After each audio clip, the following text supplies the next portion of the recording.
अनुष्ठानिक रूप से कथा सुनने की अधिकारी नहीं है। देखिए, स्त्री को क्षमा पूर्वक निवेदन करना चाहता हूं, स्त्री को लंबे समय तक का अनुष्ठान नहीं करना चाहिए, मना किया गया है। जब लंबे समय का अनुष्ठान स्त्री करेगी तो बीच में विघ्न आ जाएगा। आप समझ रहे हैं ना? तो विघ्न आएगा तो अनुष्ठान कैसे चलेगा? मां भवानी कहती, प्रभु यद्यपि जोशिता नहीं अधिकारी, मैं स्त्री हूं, अधिकारी नहीं हूं अनुष्ठानिक रूप से बैठ के कथा श्रवण करने का, लेकिन मैं दासी मन क्रम वचन तुम्हारी, मन से वचन से कर्म से आपके चरणों की दासी हूं, अनुष्ठानिक नहीं सुन सकती हूं, लेकिन पति पत्नी बैठकर जैसे वार्ता करते हैं उस भाव में तो सुन ही सकती हूँ। प्रभु आप बिना अनुष्ठान के मुझे सुनाइए, जैसे गृहस्थी चर्चा करते वैसे बैठ के सुनाइए। सबसे पहले बताइए, वो निराकार भगवान साकार कैसे हो गए? जिसका कोई आकार नहीं वो आकार कैसे ले लिया? निर्गुण सगुण कैसे हो गए? फिर भगवान के जन्म की कथा सुनाइए, बाल लीला सुनाइए, धनुष यज्ञ सुनाइए, सीताराम विवाह सुनाइए, राजा बनने वाले थे, किस दोष के कारण राम जी को वन में जाना पड़ा प्रभु वो भी सुनाइए, वन में राम जी ने क्या क्या लीलाएं की वो सुनाइए, कैसे दुष्ट रावण का संहार किया वो सुनाइए, वापस आए अयोध्या के राजा बने, राजा बनने के बाद कौन सी लीलाएं की वो सुनाइए, कैसे अपने प्रजा के साथ अपने धाम वापस गए वो सुनाइए। और प्रभु जो मैंने पूछा वो तो सुनाइएगा ही, जो मेरे से पूछने में छूट गया है आप उसको भी सुना दीजिएगा, कुछ छिपाइएगा मतलब। मां ने पूरा प्रश्न किया और मां के प्रश्न को सुनकर हरहि रामा चरित सब आए, हरहि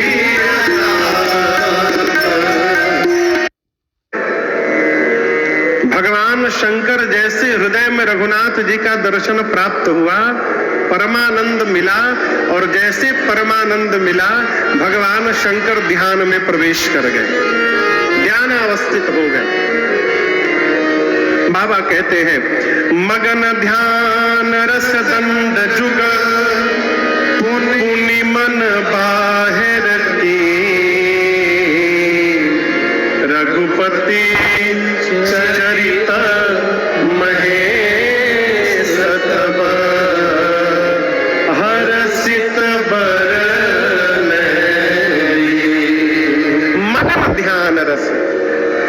आपको एक निवेदन करूं, ध्यान लग जाने के बाद जीव सहजता से बाहर नहीं आता। आजकल तो क्षमा करिएगा, ध्यान लगाने के सेंटर खुले हैं, रुपया दीजिए ध्यान लग जाएगा, रुपया से ध्यान कैसे लगेगा? आंख बंद करके बैठ जाइए। लोग मिलते कहते महाराज रोज सवेरे आधा घंटा हम ध्यान करते। क्या ध्यान घड़ी देख के होता है? वो ध्यान किए बीच में देख रहे आधा घंटा भइल कि ना, ये कैसा ध्यान है? ध्यान में शरीर की सुधि समाप्त हो जाती है। हमारे श्रीधाम अयोध्या में एक महापुरुष थे, अब तो नहीं रहे, अद्भुत महापुरुष। वो सरकार बीड़ी पीते थे, बीड़ी। बीड़ी जानते हैं बीड़ी आप लोग? बीड़ी तो बीड़ी को ऐसे नहीं पीते थे, ये दो उंगली के बीच में ऐसे लगा के पीते थे। ये दो उंगली में यहां लगा लेते थे बीड़ी, ऐसे खींचते थे। भगवान के चरणों में प्रणिपात हो गए सुतीक्षण जी महाराज। ये ध्यान है। भगवान शिव ध्यान में प्रवेश किए, परंतु यहां गोस्वामी जी कहते हैं बाबा 48 मिनट बाद दो दंड, एक दंड में 24 मिनट की गणना बताई गई है।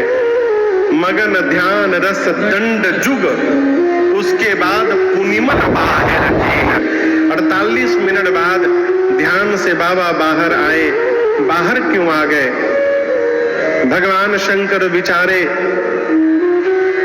ध्यान में रहूंगा तो केवल मुझे सुख मिलेगा, ध्यान से बाहर आके पार्वती को कथा सुनाऊंगा तो कथा गाने से मुझे मिलेगा, सुन करके पार्वती को मिलेगा, और एक दिन चलकर डुमरी गांव में रहने वाले लोगों को भी ये सुख प्राप्त हो जाएगा। इसलिए बाबा ध्यान से बाहर आ। बाहर निकलकर भगवान शंकर ने एक बड़ा अद्भुत सूत्र कहा।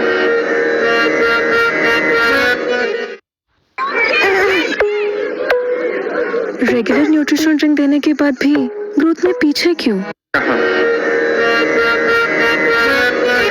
बाबा कहते हैं, देवी, अच्छा आपसे एक प्रश्न कर रहा हूं, मदन बाबू, पूछूं? दूसरे के लिए होता है, संत का जीवन दूसरे के लिए है, वृक्ष का जीवन दूसरे के लिए है। वृक्ष पर जो फल निकलता है, वृक्ष उस फल का भोग नहीं करता है। उस वृक्ष को तो जो पत्थर मारता है, उस पत्थर मारने वाले को वृक्ष अपना मीठा फल प्रदान करता है। नदी अपने जल का उपयोग स्वयं नहीं करती, हम आप करते हैं। पर्वत पर जो रत्न है, जो मणियां हैं, उसका आभूषण, उसका श्रृंगार पर्वत नहीं करते, हम आप करते हैं, दूसरे करते हैं। धरती मैया में एक अन्न डालिए, एक अन्न को धरती मैया 100 अन्न बना करके हमको वापस करती है, उसका उपयोग हम और आप करते हैं। संत का, वृक्ष का, नदी का, पर्वत का और धरती का, इनका स्वभाव, इनका जीवन दूसरे के हित के लिए है, दूसरे के लिए है। और याद रखिएगा, जिसका जीवन जगत के लिए है, जिसका जीवन समाज के लिए है, जिसका जीवन राष्ट्र के लिए है, अथवा तो कहें जिसका जीवन मनुष्य जाति के लिए है, उस मनुष्य का जीवन धन्य है। उसको बार बार धन्य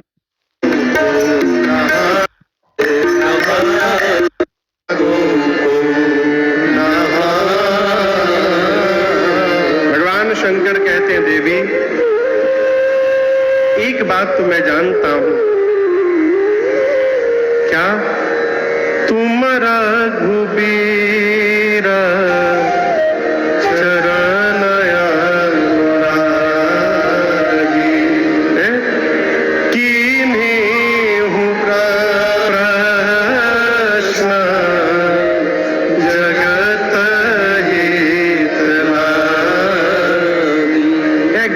अद्भुत बात मैं आपसे निवेदन करूं। मदन बाबू, जिसके साथ जी रहे हैं, विमोहन शीला। बाबा कहते हैं, देवी, रघुनाथ जी की लीला 2 काम करती है। एक ही दवाई का 2 एक्शन होता है, एक एक्शन होता है, दूसरा रिएक्शन होता है। कैसे महाराज? जो दवाई खाने के पहले खानी है, उसको खाने के पहले खाइएगा तो एक्शन होगा, और खाने के बाद खाइएगा तो रिएक्शन हो जाएगा। भगवान शंकर कहते हैं, देवी, राम जी की जो लीला है, राम जी की जो कथा है, इसका एक्शन देवताओं पर होता है और इसका रिएक्शन दानवों पर होता है। कैसे? भगवान की कथा देवताओं का हित कर देती है, सुरहित, और ठीक विपरीत जो अधर्म मार्ग पे चलते हैं, जो दानव है, दनुज है, उनको ये भगवान की कथा मोह में बांध देती है। सुरहित दनुज विमोहन शीला, मोहित कर देती है। बाबा कहते, देवी, राम कथा सुरधेनु समान, सेवत सब सुखदान, सत समाज सुरलोक सब कौन सुनै जान। बाबा कहते हैं देवी राम जी की कथा कामधेनु के समय समान है। और आप कहिए ऐसा जानकर कौन सा देवता है, संत समाज है जो इस कामधेनु रूपी कथा की सेवा न करेंगे। देवी एक बात मैं आपसे कहना चाहता हूं, जिस प्रकार राम जी अनंत है, राम जी की कथा भी अनंत है। देखिए जो हम कह रहे हैं बस उतने कथा नहीं है, हम तो सागर में से बूंद भी नहीं दे पा रहे हैं आपको। भगवान की कथा अनंत है, कथा अनंत राम भगवान तथा कथा जिस प्रकार राम जी अनंत है उस प्रकार राम जी की कथा अनंत है। आपने मुझसे देवी राम जी की कथा पूछी तो जितनी मेरी मति है और जितना मैंने आज तक सुना है, कौन कह रहा है? कौन कह रहा है? भगवान शंकर कह रहे हैं। अभिमान से बचना चाहते हैं तो इस भ्रम से दूर रहिए कि आप सब जानते हैं। ये जान लेना ही कि हम सब जानते हैं, यही अभिमान को जन्म देता है। महात्मा तो कहते हैं जानता वही है जो जानता है कि हम कुछ नहीं जानते हैं, और जो जानता है कि हम सब जानते हैं इसका अर्थ वो कुछ नहीं जानता है। इसलिए कह रहा है कि हम सब जानते हैं। हम लोग गांव में बैठे हैं, गांव में कई तरह के डॉक्टर होते हैं। भगवान का अपना कोई रूप नहीं है। भक्त जिस रूप में चाहता है उसी रूप में भगवान आ जाते हैं। मां ने पूछा प्रभु भगवान कब कब आते हैं? बाबा कहते हैं भगत प्रेम बस सगुण सो होए। भगवान बुरा न मानिएगा, भगवान ज्ञान से आते हैं कि नहीं आते हैं राम जी जाने। भगवान वैराग्य से आते हैं कि नहीं आते हैं राम जी जाने। लेकिन यहाँ भगवान शंकर कहते हैं कि देवी राम जी भक्त के प्रेम से आते हैं, इस बात को मैं जानता हूं। प्रेम होगा तो भगवान आपके पास भी आएंगे। यदि ज्ञान से भगवान प्राप्त होते तो केवट जी को राम जी नहीं मिलने चाहिए थे। केवट जी कौन पढ़े लिखे हैं वो है? अरे केवट के जाति कछु वेद ना पढ़ाई हो। केवट जी तो हाँ आत्मसमर्पण कर दिए। अरे कुछ ना जनाला। केवट जी बोले प्रभु आपके पांव से मेरी नाव स्त्री बन जाएगी तो हमारा लड़का भूखों मर जाएंगे घर में। हम सुने कि आपके पांव में जादू है, स्त्री बना देता है। आपने पीछे किसी पत्थर को छू के स्त्री बनाया है, हमने सुना है राम जी।